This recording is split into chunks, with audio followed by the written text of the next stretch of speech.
Hey everyone, welcome back to On Purpose, the number one health podcast in the world. Thanks to each and every single one of you that come back every week to listen, learn, and grow. Now, you know that we get this amazing opportunity to sit down with minds from the worlds of celebrity and music, all the way through to experts in their field and thought leaders, business leaders.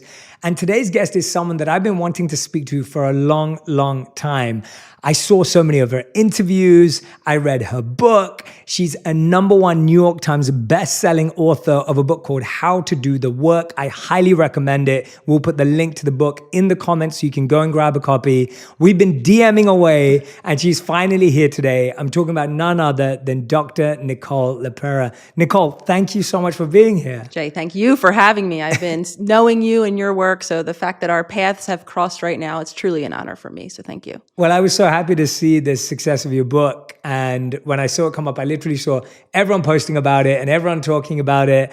And I just loved how clearly you've been articulating your message so effectively on Instagram all the way through to the book. And I'm so just happy, and congratulations on all the amazing success. It's fun to watch. Thank you. It's wild even still to hear when I am intro that I have a book and this thing that obviously I dedicated so many hours of my life to. It's still hard to believe in a lot of ways. Even just the whole of this journey, I would have never imagined. I think it was July 2018 when I popped up my first Instagram square. I would have never anticipated, I should say, kind of the journey that it's been, though. It is an honor, and I'm grateful for every moment of it. Well, you're helping people think about psychology in a completely different way, and holistic psychology. And can you share with us, when you say the work, describe to us what you define as the work. When you say how to do the work, what is the work from your perspective? Yeah, so the work actually, kind of my concept of it really came out of the traditional way that I had once been working. So coming through a system where I was trained as a clinical psychologist, I had a practice, I had the clients that came in week after week. On my own side of the personal side of things, I struggled with anxiety. I think not a lot of us do, was in all of the different types of treatment. And what I saw several years into my practice was the number one word that comes to mind was a stuckness. All of these humans, myself included, that had increasing amounts of insight, right? Awareness. Oh, I might even know where these patterns come from that no longer serve me. And I definitely might even have a plan of action to create change, to do something different the next time so that I obviously don't have to live those consequences. Yet what I would come to see, and with increasing amounts of frustration and even hopelessness, is that inability to, as I say, bridge that gap. Mm-hmm. So for me, the concept of the work, the title of the book, really kind of illuminates the fact that it does take numerous daily choices that we begin to make each day, and that there, of course, is a reason why so many of us are stuck. So from that really low point, I would go to kind of admit, even from my own personal life, and of course, being the hired healer in the room, the person who's supposed to impart these individuals with the tools, it was quite low. I really understood one of the reasons why. It's because we weren't working what I now call holistically. In the field, we really just kind of chopped off the mind. You kind of introed by saying we talked to these minds. I was giggling because our minds are attached to a body. And until we really understand that we are a whole person, in my opinion, a mind, body, and soul, so many of us are going to continue to remain stuck.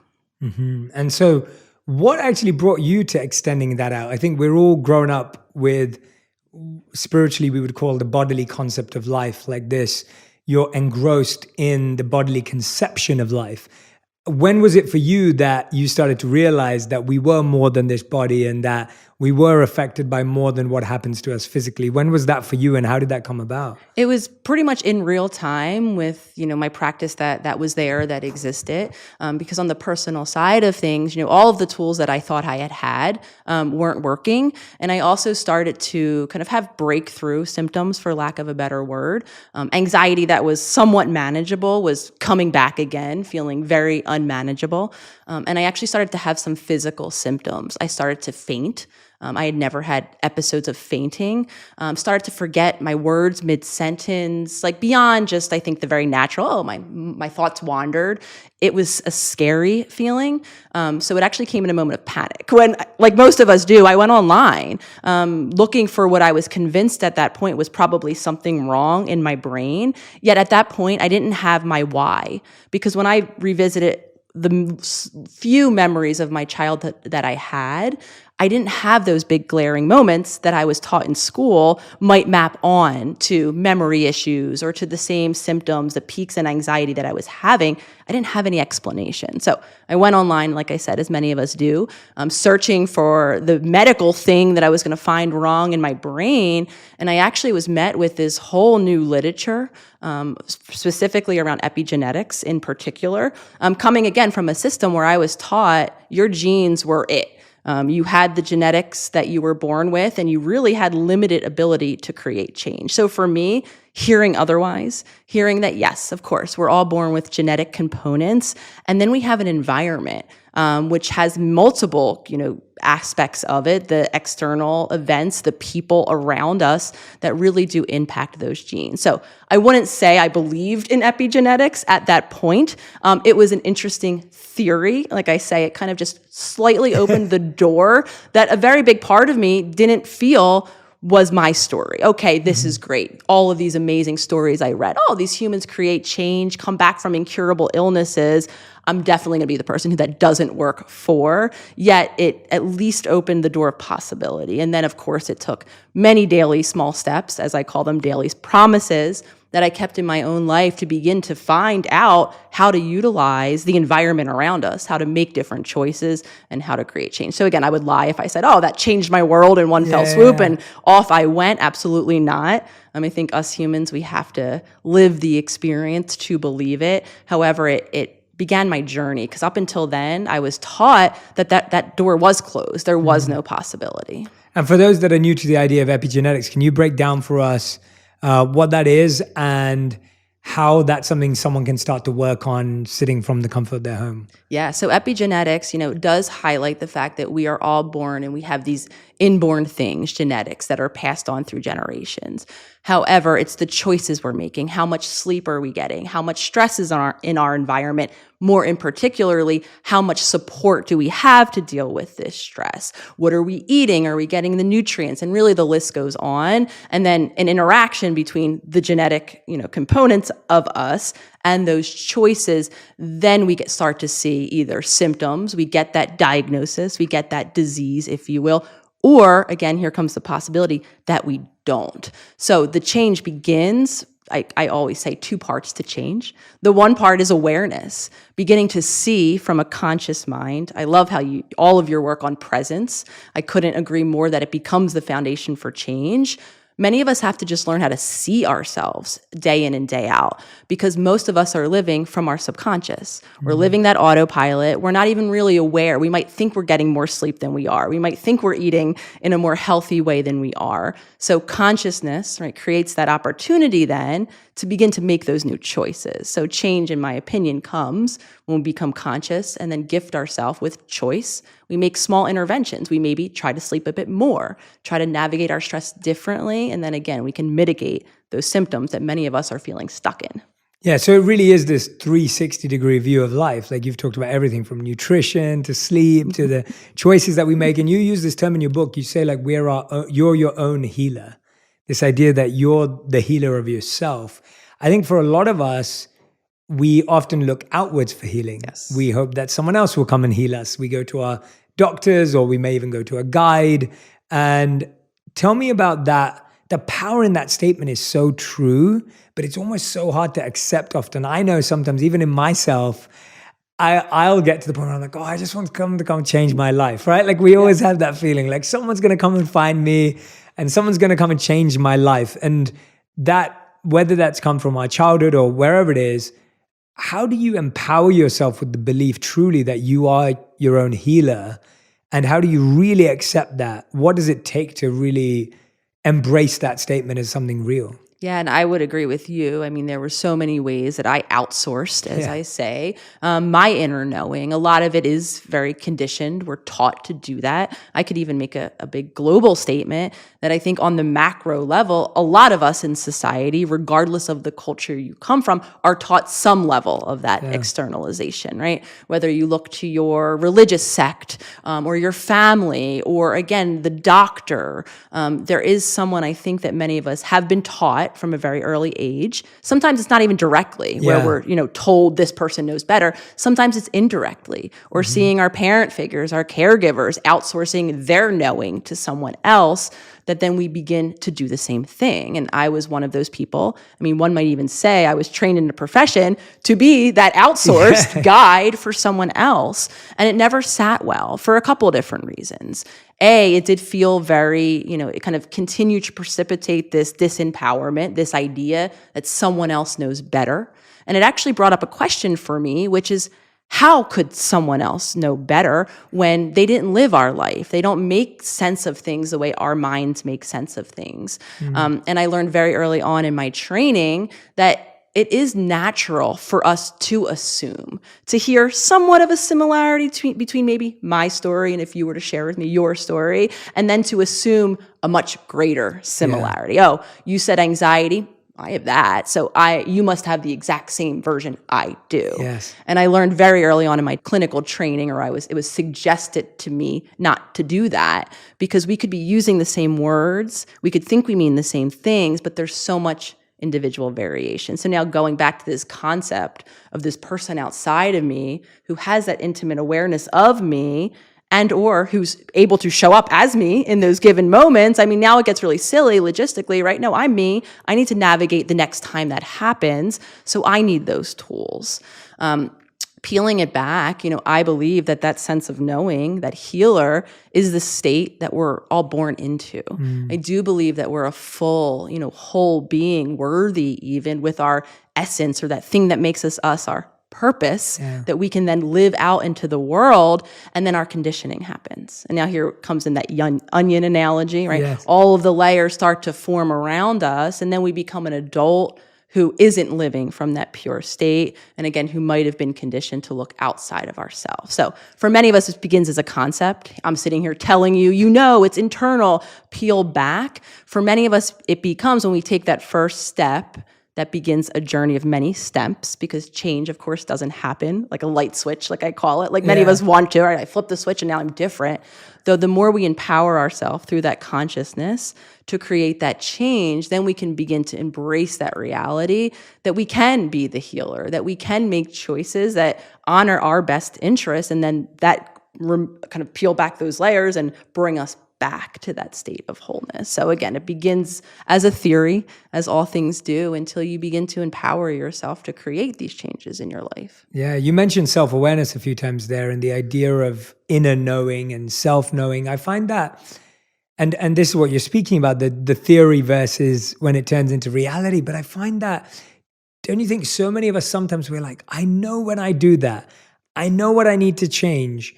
And it's not even about shifting it to action. It's like there's this almost, it feels like an instinctive pull to do the opposite, right? And it's so strong. And from a spiritual point of view, it's described as lust, and not lust for someone you're attracted to, not in such a gross way, but lust in the sense of this unflinching reaction, pendulum swing that's pulling you away from where you truly want to be. Tell us what's happening there. Why is it that we know that we need to eat this right, healthy food, but we are so attracted to the unhealthy food? We know we should be waking up earlier and sleeping earlier to get better quality sleep, but we're not doing that. What is that pull that's kind of just holding us back almost? It feels like someone's literally grabbing us by the collar and pulling us back. Absolutely. And you used the word in your description there, instinctive. And I would go ahead and argue that it's outside of our awareness, and it feels very alluring in all of the ways. We might even have really high feelings, almost as if we can't resist it. We are rendered choiceless. Yes, that's it. That's the best. Yeah. And that's real. I mean, you described the reality that many of us are living, and that would describe that stuck place that I was referencing earlier. And like I said, that, in my opinion, when we continue to bear witness to, here's that old habit again, and now I'm living the consequences, here they come again, many of us begin to feel shameful. Right? We might even have well-meaning loved ones that are looking over our shoulder, wondering, why the hell we're continuing to do this, also continuing to increase our shame. And some of us now even begin to entertain these ideas that maybe I am broken. Maybe there is something just at my core that's creating this. And what is at all of our core as humans is the desire to remain in the familiar. right? And so what happens, and again, our familiar, all of the things that have happened to us beginning at a very early stage I like to talk about the brain and kind of what actually happens, begins to lay down pathways, quite literally, neurons, right, that fire together, wire together. So what happens is we have all of these very rote, very patterned ways of being that many of us have been rehearsing since birth, right? We always do that same thing. Usually, again, this begins out of pain, out of experiences where we've had to adapt, right? The things that we're doing come from a certain place. Yes, they might have some long-term consequences, but usually in the immediate, we were avoiding something, some form of pain, some form of discomfort, and or we were attempting to feel loved, to feel connected to our immediate family or the people around us, the people who were in charge of meeting our needs. However, we repeat and repeat and repeat, and then those pathways get really strong. So then we come, say, to, we decide we want to change. We've lived these consequences long enough. We see some sort of helper, or we read a book, and we have a new game plan of action. Now we're, again, using a different part of our mind. We're in that conscious part of our mind. However, that drive to that familiar is still there. It lives in our subconscious, and it's very strong. So what happens, as I put it, is we meet that resistance, either that overwhelming feeling, that drive, that compulsion, like you described it. Some of us, it just stays in our thinking mind. All of the reasons why this isn't going to work. It's so silly. You should stop doing this. Before long, if I listen to either of those things, the thoughts I'm thinking or the feelings I'm having that are new, that are unfamiliar, before long, I am back in those ruts. And it's not because I feel good, it's because I feel like I'm used to feeling. And anything out of those bounds can feel threatening. A lot of our stuckness, again, is coming from that drive to safety. The reality that the unfamiliar, according to our subconscious, is threatening because we don't actually know what comes next. So those patterns are what is safest, keeping us, again, stuck in those patterns. Yeah, it's crazy how it works. I mean, I was reading I've read the studies that say you have 60 to 80,000 thoughts per day. Wild. 80% of them are negative, and 80% of those are on repeat. And it's the repeat part that really makes me go, wow, we need to drive a train through this, or we need to somehow break this pattern because this pattern will just keep repeating and keep cycling and keep strengthening. And so we need to slowly weaken the pattern. I wanted to ask you that. Is it that we slowly chip away and weaken the pattern, or do we need something big like a freight train to come drive through it? Which one is it? And is it both? Is it neither? Is it, what's the process? So the pathway to change, the kind of what happens, can happen, a slow, gradual descent, as happened for me. I gradually went across life. I checked all of the boxes that I thought were going to make me happy. There wasn't a cataclysmic moment when I was 28 or whenever this began that kind of initiated it. It was slow and gradual. Some of us are initiated into change when something cataclysmic happens. We lose the relationship. Life does shift and change. So both ways can be pathways in. The pathway through change, I think, is slow and gradual because what happens, again, because we're always looking to create safety, overwhelming change, changing our life from top to bottom between now and tomorrow could send us right back into that same adaptive mechanism that we've learned at one point to keep us safe. Now, this isn't to say that people listening haven't had success changing lives from top to bottom, of course.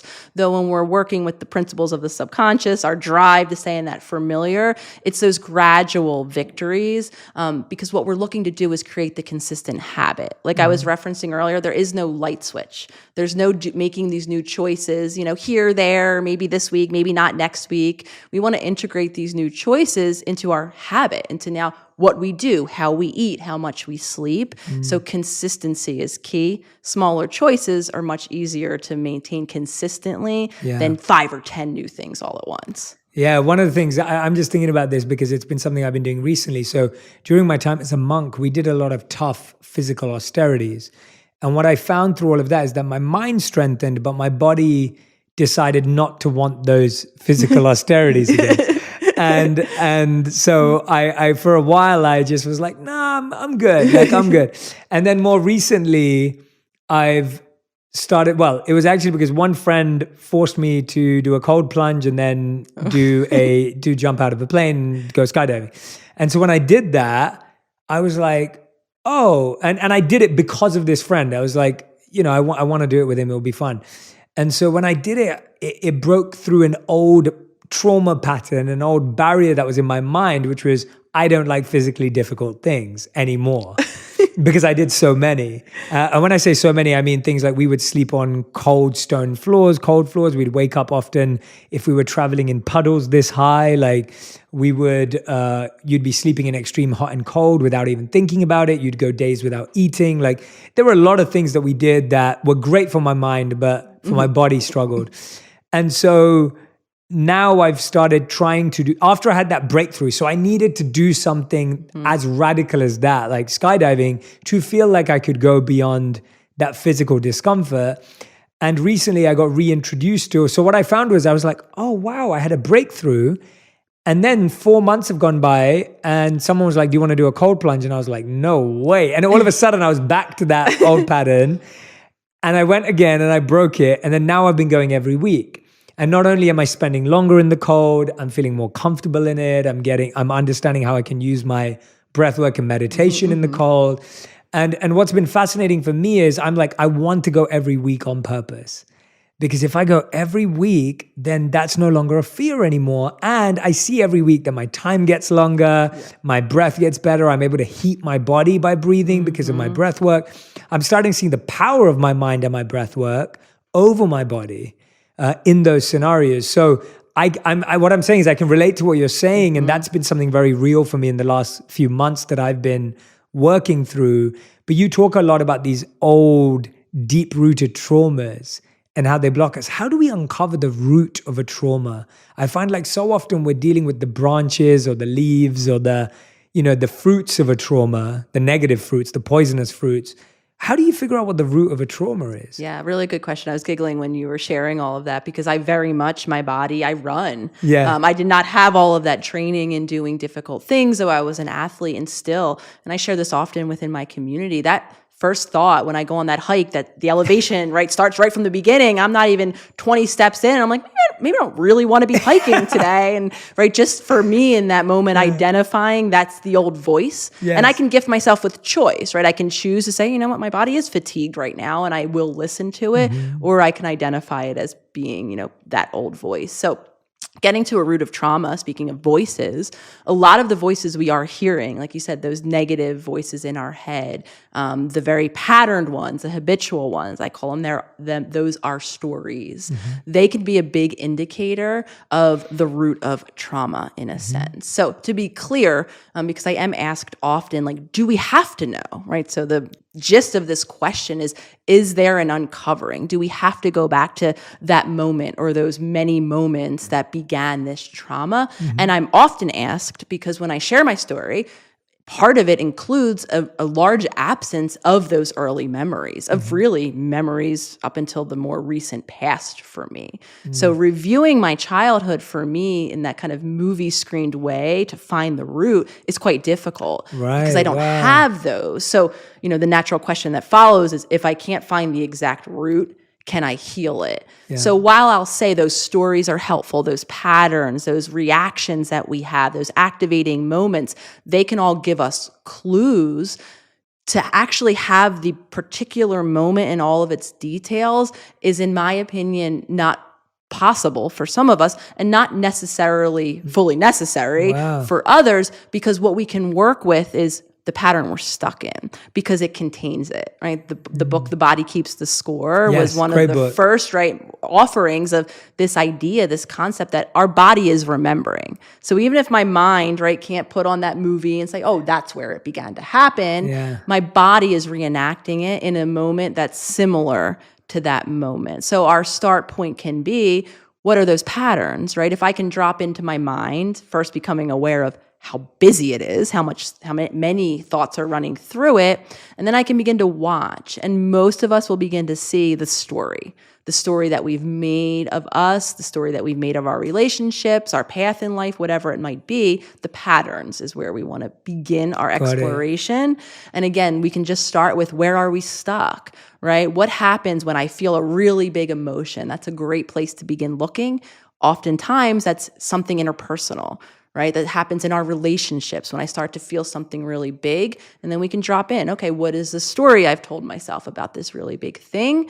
What am I doing, right, to create safety in this moment? And then, of course, can I begin to make new choices? So to get to the root, we can start where we are, and we can start in those very patterned ways, the things that we can see ourselves day in and day out once we're watching with consciousness, where we're becoming stuck. That can be our entry point for the work. Got it. That makes a lot of sense. Thank you for clarifying that. I think that's such a great distinction between the root and the pattern, and the recognition that you don't need to do that if you can't, and it's not possible, and that's not going to stop you from healing, which I think is going to be so good for so many people to hear, because I think you can almost get lost in the trap of like, yes, where did this start? Where was that moment? Was it this? Was it that? And that can just debilitate you even more, I guess. So, and ultimately, the knowing of the story still remains in our thinking mind, right? I can go back and maybe even just tell the story, as sometimes our therapy does. It offers like this continuous just telling of my story. But again, kind of bringing this whole conversation full circle, until I learn how to embody a new response in that moment, my story remains in my mind, right? So even unearthing the cause of it won't shift then how my body reacts in that moment, won't allow me to then integrate a new feeling or make a new choice so that I can actually create change. Got it. That makes sense. What are some of the practices and methods that you've used, learned, ones that you've shared with people, practical things that people can do that you think have really moved the needle for people in this regard? Whether that's awareness of a trauma, whether that's starting the healing process. What have been some of your favorite ones? I'm intrigued. Yeah. So I think the most impactful one is the one that keeps coming up with that idea of consciousness. First becoming aware of how unconscious many of us are living. By now, we've all heard the word autopilot. We all know that upwards of 90% of our day, we're in it. It becomes really impactful when you actually see it, right? When you see yourself, no sooner opening your eyes and shifting right into that same thing you do first thing every morning, right? Being able to bear witness from the conscious mind creates, in my opinion, the greatest impact. Because what most of us see is how unconscious we are, how we're not even giving ourselves the opportunity to make a new choice because we're not there. We're not in the present moment. We're not able to shift our attention from wherever else it might be. For many of us, it's lost in our thinking mind, ruminating about the fight this morning, worrying about tomorrow. If you're like me, you might just be somewhere else. I call it my spaceship. I just know I'm not here. So for many of us, building those choices in throughout the day, suggestions I often give, because we all walk around with a phone, set an alarm for random times throughout your waking day, right? So you don't even remember that you set an alarm, and at 1:30 your phone's buzzing. Why is it buzzing? This is for your consciousness check-in. The first thing we can do is note what were you paying attention to? Were you really immersed in what you were doing or who you were talking to? Chances are probably not. You were somewhere else, right? Now this gifts you the first opportunity to use either another tool you've already spoken of, your breath, right? To use that to focus your attention on your active breathing. Or if you're doing something somatic, maybe you're eating, maybe turn your attention to actually tasting the meal in front of you that you're otherwise shoveling down. The more we create more moments of that consciousness, of A, the awareness of where is my attention, and then B, that control, the more now we're becoming present to what is. And now we can really individualize the work that we're doing. If I become present to a hyperactive body, so for me, this was the commonplace. Once I landed my spaceship, I realized how stressed out my body was. My heart rate was always elevated a bit. I had a bit of shallow breathing, right? So now I can maybe use breath work. I can intentionally change the flow of my breath and actually create a new feeling in my body. So for many of us, again, it begins with choice. And within that choice, we can begin to reconnect. For so many of us, the what happens next comes from what your body is telling you, right? What is your body feeling? Are you feeling expansive and excited based on what you're doing, or are you feeling constricted and scared? And if you're feeling the latter, can you create a change? Can you breathe differently? Can you meet a need? Maybe you're hungry. Once you tune in, you can go get a snack. Can you feed your body? Can you tend to your body? When we're conscious, we can hear our body, and our body has a lot of wisdom that so many of us aren't paying attention to, for many good reasons, because being in our body was a fearful place, a scary place. We might have been abused when we were within our bodies. Though, again, building that bridge, creating that reconnection can help us then figure out, because I'm sure listeners are like, great, I'm in my body, what next? the clues are there. Yeah. The more we, again, peel back that onion and learn how to listen. I love what you said about creating a new feeling in our bodies, because I think that that's really what we struggle with. We think feelings come from how people treat us or where we visit or the place we just went to. But feelings are created and monitored also by us. And again, it comes back to the point about choice. But the idea that I say this all the time, like before I go on stage, I haven't done it for so long and I miss it. But whenever I go on stage, I still get nervous.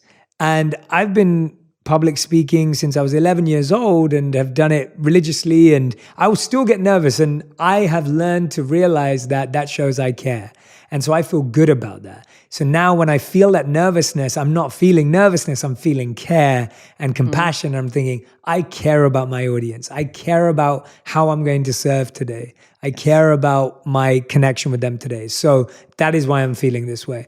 And then usually using breath work, I'll change my heart rate and the way it's feeling. And that creates a feeling as opposed to accepting the signal feeling that I'm receiving, which is nerves, anxiety, or whatever it may be. Of course, it becomes harder when it's been so repeated, and that's what we've been breaking down. I want to know, when you talk about holistic, I want to hear more about the spiritual soul side of your work and where you've found that integration between that and science and the deep resets that you've done over the years. I'm intrigued to find what are some of the parallels, or what are some of your own personal spiritual quests or curiosities that you might be on right now that you could possibly share with us? Yeah, absolutely. And I appreciate you asking, because that is the third component, right? So we've talked about body. And I do believe that there's a soul, a spiritual entity, whether we want to call it that or essence, that makes us us. And I'm speaking this from a diehard scientist, that if you would have asked me about a decade ago, if anything religious-based, anything spirituality-based, I would have turned a blind eye to it. I wouldn't have believed in it. Because again, it wasn't at that point, to my knowledge at least, mapped on in the science of knowing. So again, this wasn't something for me that was an always part of my journey. This was something I've come to discover. And what I've come to discover in the simplest way that I describe what soul or spirit is to me is the uniqueness that makes each of us different. Right? There's something in me that's going to give me the life experience, the personality, the me-ness that's different from you. And at this point, whether we agree on that it's coming from a spiritual place or a soul-based place, or whether it just is an essence and is thing, I think many of us in the collective are beginning to honor that there is something else, a deeper sense of knowing. Scientifically, where I believe this inner knowing maps onto is a major organ that gets very little, kind of time in the spotlight, or at least is getting more so these days, is not our brain at all. It comes from our heart. Again, that whole place that I keep referring to, I believe it's when we're fully connected to our heart space. We now know that our heart has an incredibly strong electromagnetic field. It's sensing the world around me. It's sending out signals to the world around me, even beyond the magnetic field that my brain entails. So our heart, the me-ness, I believe, is contained in that scientific space. Very grateful for the Heart Math Institute, whose major goal is to put out this type of research. But again, I think it's peeling back the layers, understanding that there is a deeper place of knowing that is interacting with our general way of being, whether we're aware of it or not. Everyone wants to know, where's my intuition? Yeah. Where's my purpose, right, for this conversation? And again, I believe that comes from that heart space. So many of us, though, are disconnected from it or have grown distrustful of it, that we don't look to it to listen. So being holistic, again, means honoring that there is something deeper. There is a place in me, not in someone else, that knows what my path and my journey is.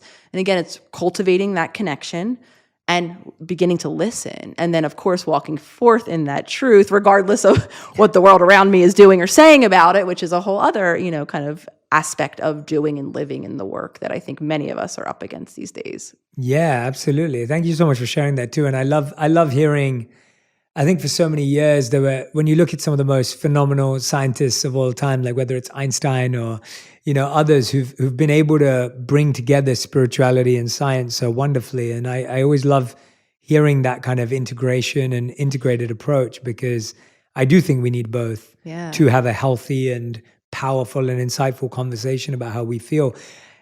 I love what you're sharing about the heart. How do people start to notice the difference in the voices in their head between their heart, their mind, their ego stories? Like, is there a way? Have you found a way? Have you come across something that has helped you notice the difference between when your heart is involved in a conversation? Yeah, and I think so. Again, first is the practice of looking. And I'm saying that very intentionally because I don't think, for many different reasons, one of which being intimidation, we don't look inward. We don't take a moment to turn off the now endless distractions of our external world and even give ourselves the opportunity to begin to differentiate those voices. We're always stimulated externally or in our thinking mind, right? So for some of us, even suggesting, right, turning it off even before you go to bed and not bringing your phone in and just giving yourself a moment of quiet when we can turn inward. For many of us, oh, that's too close to meditation and it's too scary in there and I don't want to.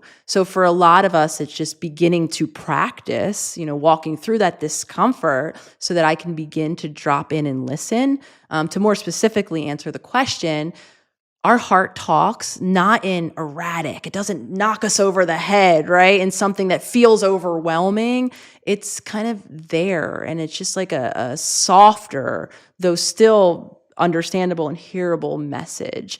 Anything that feels frenetic, anything that feels repetitive, right? Our heart's not going to on repeat tell us the same thing like our monkey mind is, right? So our heart is going to be that just like kind of behind there, slow urge that's not going to feel, I think, the spike of energy that many of us are used to, or again, the repetitiveness that many of us are used to hearing in our thinking mind. And all of this becomes clearer when we begin to spend time inward, right? When you begin to notice the nature of your thought, whoever's listening, and how your thoughts kind of are reiterative and are very kind of amplified in some ways, and then learning what it's not sometimes can lead us on the road to what it is. Yes, that makes a lot of sense. I like that. And you're so right. It does take that.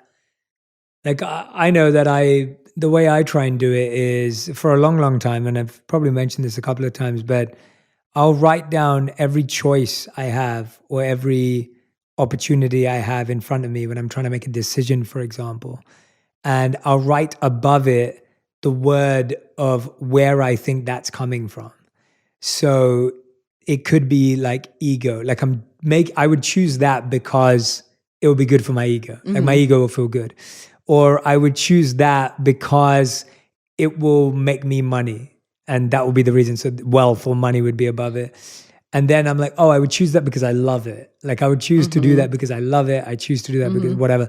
And I found that that's really helped me be really clear about looking at like, what would make me choose that? Like, what would be my reason for choosing that option, opportunity, job, item of work, whatever it may be.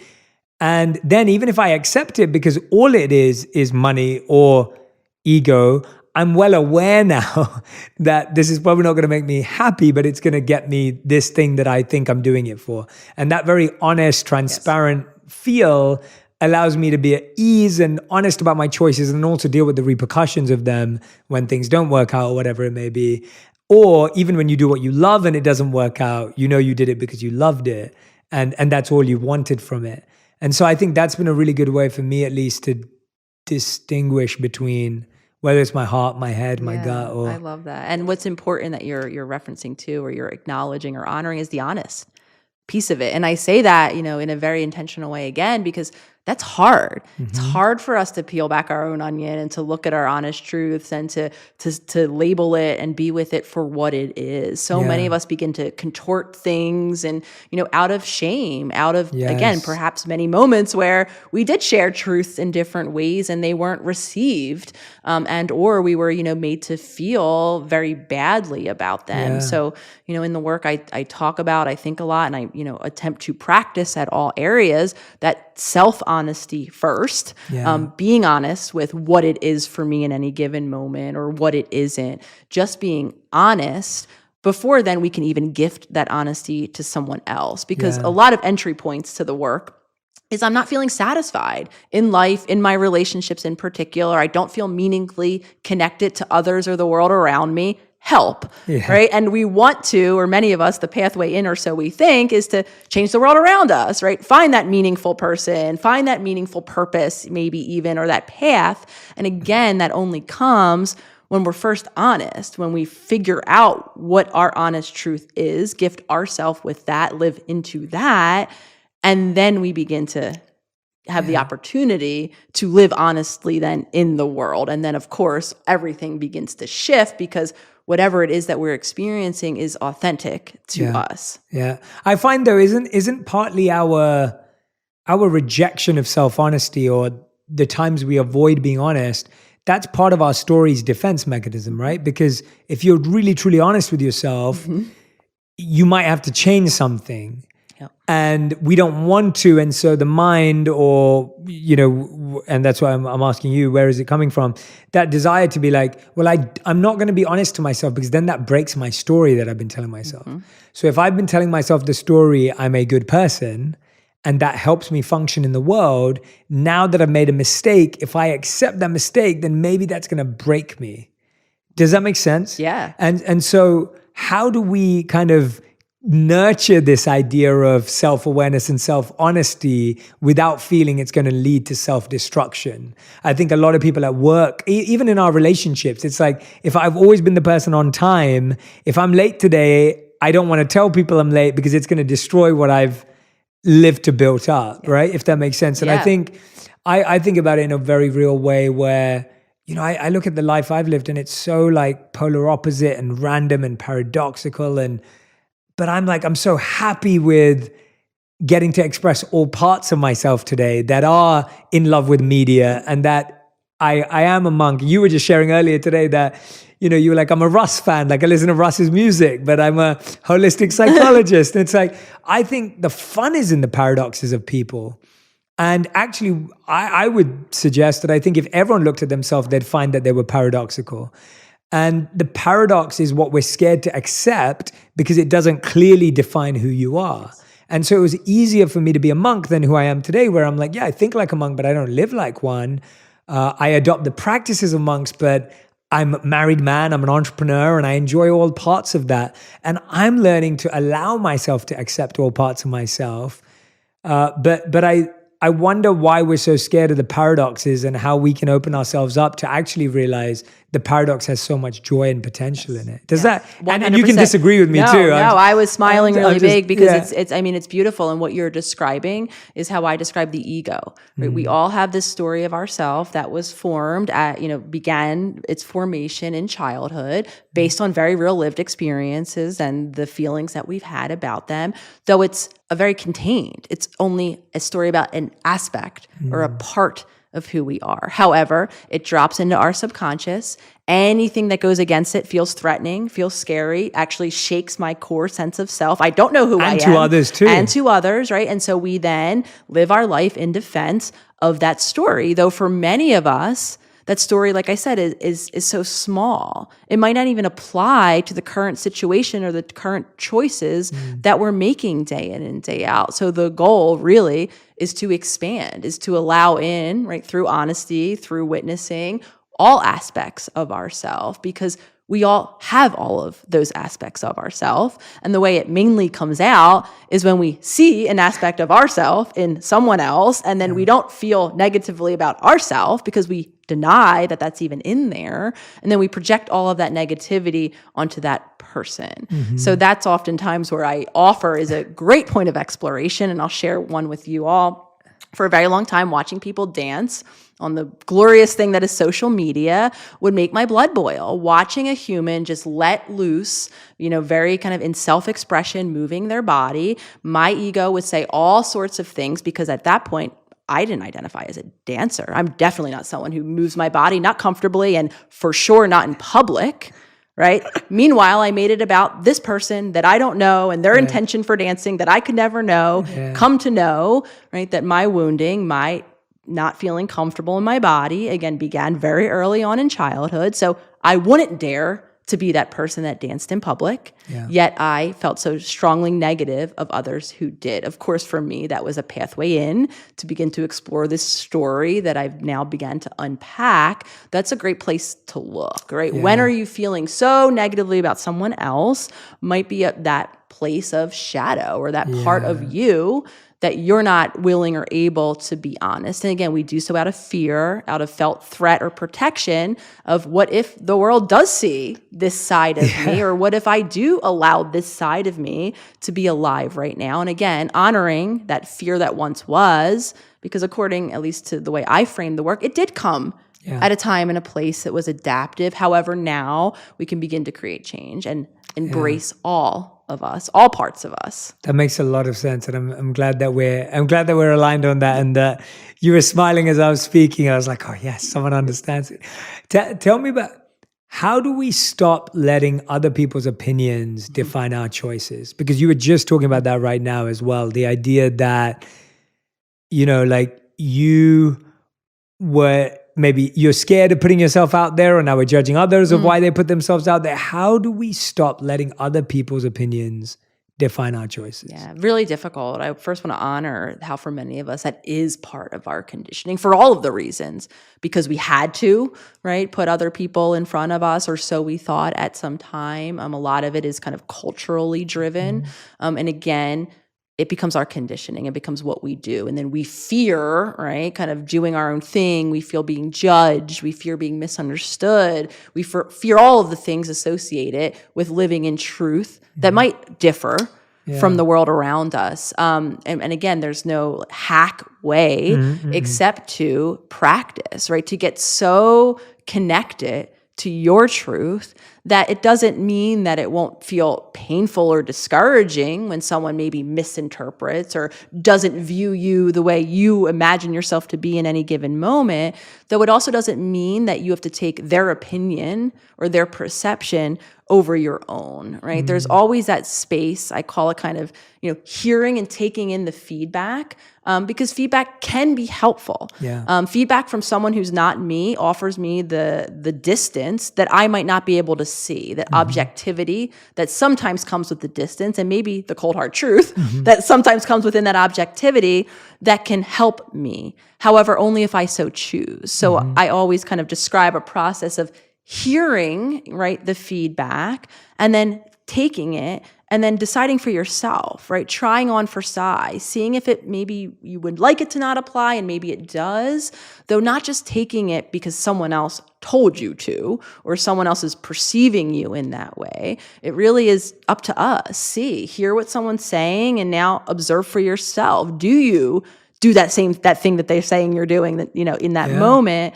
You are the one who gets to choose. And especially, of course, for those of us who are living on social media with many different eyes of many different people at different distances from us, the feedback can be there. It can be overwhelming, and it can be very misunderstanding.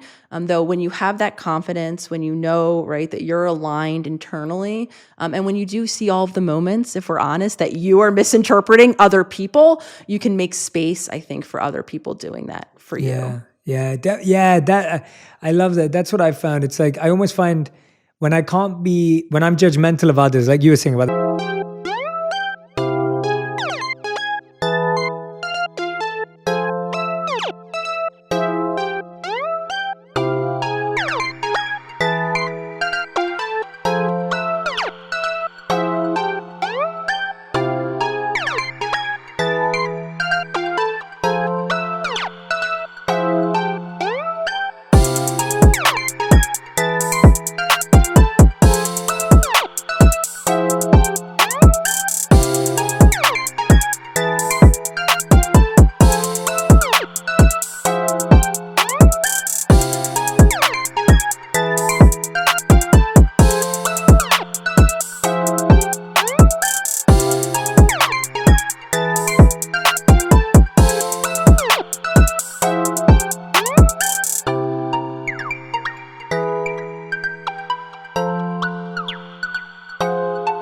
the dances, etc. And the idea of when I'm being critical or judgmental of someone, even if not verbally or externally, but mentally, I find that I usually am critical and judgmental of myself for the same reasons. And when I can't give grace to myself, when I can't be compassionate to someone else, I can't be compassionate to myself. And when I can't be compassionate to myself, I can't be compassionate to others. And that's just been it's such a difficult thing to play with. But when you kind of have that light bulb moment, it becomes so clear. It's like, well, wait a minute. How would I want to be perceived if I'd just gone through that? Whether it was a divorce, whether it was a breakup, whether it was a failure or a mistake externally, it's like, if I've made mistakes, we've all made mistakes. Like, how would I want someone to deal with me, and how would I be feeling? And I think that, how do we start to empathize with people we don't know and people who we think are very different from us? Because I think it's easy to be compassionate and empathize with the obvious, i.e. someone doesn't have food or a home. You can offer some compassion and love. Someone has anxiety just like you do. You can offer some compassion and love. But when you see someone else who's got a different struggle and a different challenge, we actually really struggle as humans to have empathy. How do we start creating empathy for people that we can't relate to or don't agree with sometimes? Yeah. So I think, I sometimes talk in universals, sometimes try to avoid it. This is one universal that I do believe very strongly in, regardless of the very distinct differences that, our essence. We are all different.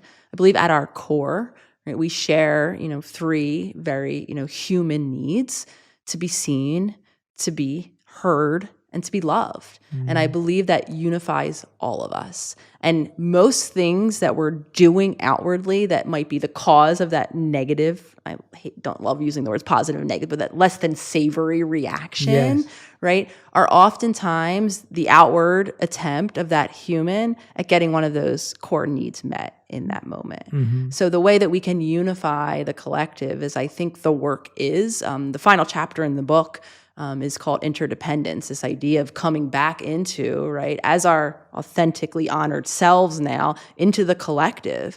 I believe we're social creatures, all of us humans, regardless if you come from a self-identified collectivist culture or not. We are humans in relationship. And again, like I said, we're not all showing up authentically and honoring ourselves in this relationship, though we are in that connectivity. And at our core, again, like I said, we want that group cohesion. We want to be seen and honored and loved. And again, many of us have all of these different adaptations and ways we go about it. But I think that can be one of the ways that we honor the humanity in each of us, is that our life is our best attempt, given all of the past circumstances, at getting those core needs met. So even if what you're seeing is unsavory in your opinion or in your experience, we can understand it, I think, through that lens. Now, of course, this doesn't mean, right, opening the door to abuse, showing up when our boundaries have been crossed. This still is creating safety to continue to get our needs met, which sometimes does mean outside of that relationship with that possibly unsavory person at this time. Though, again, we can create the empathy by focusing on this similarity. Yeah, I love that. Thank you so much. Dr. Nicole, it's been so amazing talking to you. I'm wondering if there's something I haven't asked you, or something that's in your heart right now that you feel everyone needs to hear, that you want to share, that maybe even something you've been reflecting on lately. Would there be a message that you think everyone needs to hear and experience? I think the message that I am always offering to share first is honoring, all of the listeners out there, the curiosity, the maybe connection to your work, but just showing up. I think we diminish all of the things that we do for ourselves each and every day, or we write them off as not enough. So the first thing I want to offer is that honoring of the small choices that you are already making in your life. And again, honoring the moment that you're living in your life, because you're there. Your journey has brought you there for a reason. Maybe it's not a moment you want to stay in, though within that moment, like we've been talking about this whole episode, allows us to begin to make those new choices. So anyone listening can start right where they're at. Right? There's no prerequisite for healing, for changing, for doing the work. This moment might be the moment you become present, the moment you develop that consciousness, and then build together those moments. And I'm here to share, still on my journey, not done. I don't believe there is that done place. Definitely not, yeah. Though I'm not where I once was. And I'm excited now to see into that unknown, that which was once scary and to be avoidable. I'm curious to see where my journey goes. Yeah, I love that. Thank you so much for sharing that. I think that that message around honoring is just so powerful. You know, we can get 9 things right that week, and we'll focus on that one thing we got wrong and make it huge and make it feel like 9 things we got wrong. And so I love that. I want to honor our audience, as Nicole's suggesting, honor each and every one of you in our community and family for showing up and being here and listening every single week. So thank you so much. Nicole, we end every episode with a final 5, as you know, the Fast 5. So I'm going to ask you 5 questions that need to be answered in 1 word to 1 sentence maximum. All right. I believe a sentence is roughly 7 words, maybe. I don't know. I just made that up. So are you ready for your final 5? I'm ready, and I will attempt. I am wordy, so I will attempt to keep it short. Amazing. All right. Question number 1. What is the best advice you've ever received? Not to assume. Good. I like that advice. What's the worst advice you've ever received? Worst advice I ever received is that consciousness or being present, mindfulness isn't important. Wow. I'm surprised. I had an advisor when I was trying to do my dissertation involving mindfulness. I was actually told that verbatim. I knew that there was something suspect about that piece of advice. Where did that come from for them? I'm intrigued. And you don't have to go into it if you don't want to. I believe it came from a mindset of genetics. That was it. Right. You know, you had this chip and there was nothing else that was going to override that, kind of squashing the power of consciousness that I was starting to kind of wonder. And it took me many years to be able to utilize that. I would be lying if I said, I tucked it in my belt and just became conscious nonetheless and continued to change, and I didn't. Again, it took me years to action on that practice, though. That was told to me, and I'm happy I did not listen, of course. Amazing. All right, question number. I made you extend that answer, so you're doing. So that's great. not my fault. Yeah, that is not your fault. I'm taking. That was my fault. I was like, ooh. Question number 3. How would you define your current purpose? How would I define my current purpose? Living heart-centered. I think that's where I am at on my journey, and it also is informing a lot of the teaching and the work that I am and will continue to be putting out. Beautiful. Question number 4. What's the first thing you try and do in the morning and the last thing you do at night? First thing I try and do is not look at my phone and take a moment for me. I say try because there are moments where I don't. And the last thing I do at night is same thing. I don't bring, just be internal. Yeah. Love that. All right, 5th and final question. If you could create one law that everyone in the world had to follow, what would it be? One law. Living from the heart, connect with the heart. I don't know how to law that, but the law would be the heart is important. Make friends with it. I love it. Dr. Nicole LePera, everyone, How to Do the Work. Make sure you go and grab a copy of the book. We put the link into all of the comment sections and subject areas so that you can go and grab your copy. I highly recommend it. And of course, please, please, please follow Dr. Nicole on Instagram so that you can see all her incredible posts, and tag both of us with your insights from this episode. If there's been anything that she said that stood out, an insight, a piece of wisdom, a tip, a practice that you're going to start doing, tag us both. We'd love to see it. Dr. Nicole, thank you so much for joining me. I'm so grateful that we got to meet just in time. Of course. And I hope to have you back on the podcast many, many times. Thank you, Jay. Thank you for joining me. I hope our paths continue to cross, and